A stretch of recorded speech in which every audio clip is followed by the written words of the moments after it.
Huismoelies in sy vlees. 1, 2, 3, 5, 6, 6. Boy van die suburbs. Gaan kuier vanaand. Hy's 'n boy van die plein, deur die straat getrein, deur die lewe ontnigter, deur die pyn geskyn, deur die liefde verraai, saad was gesaai, maar die wind het die appel ver van die boom gewaai. Hy's net 'n boy van die ghetto, maar wen sy was van... Ek het groot geraak met Amerikaanse rap, maar in Afrikaans hoef ek nie te dink wat ek wil skryf of hoe ek gaan maak het kom net vanself. Ek was maar 'n loner van kleins af. Ek het maar altyd die wêreld 'n bietjie anders gesien, dink ek.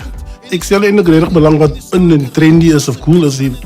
Veral in Mitchells Plain waar daar nie 'n groot Afrikaanse volgeling is nie. Die meeste kinders word maar as hulle skool toe gaan in 'n Engelse klas gedruk, maar by huis praat hulle Afrikaans. Ek sal graag wil hê dat mense moet sien dat dit cool is jou grootmaaktaal te gebruik in whatever jy doen. Kroeskopvogelras is basies die goed wat my beïnvloed het van kleins af so. Al die geraas wat ek van hou. As real as rock, urban, rap, hip-hop, bietjie heavy metal.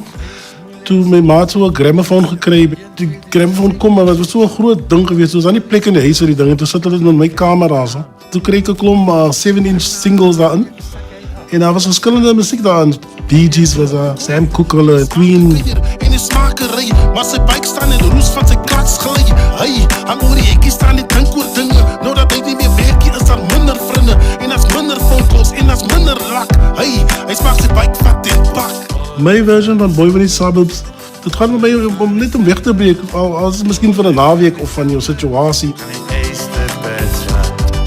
Anton Goosen is een van Suid-Afrika se legendes en jy gaan krap ons nie 'n ouse ding wat al 20 jaar aankom of iets is dat die mense ken dit, maar I love my lirieke, I love my songs wat ek skryf, toe dink ek, ag, hy sal seker my happy wees, as ek maar net besluit om die song 'n bietjie 'n ander rigting in te vat. Boy van die suburbs, boy van die suburbs, boy van die suburbs, aan die Easterbed.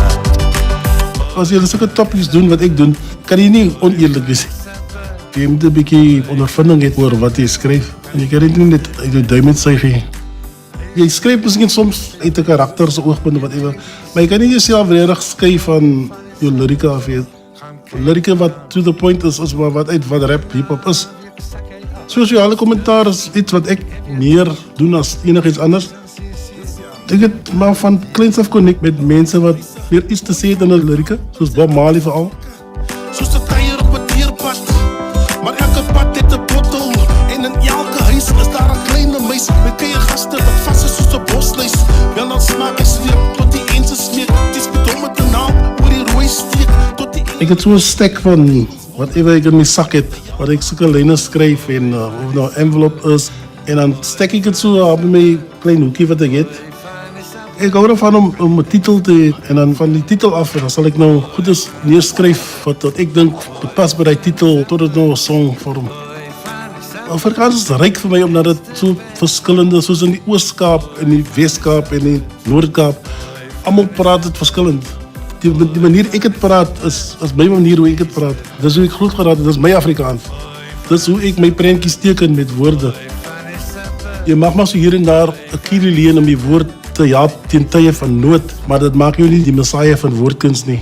En jou laaste woorde sal nie die laaste woord wees nie.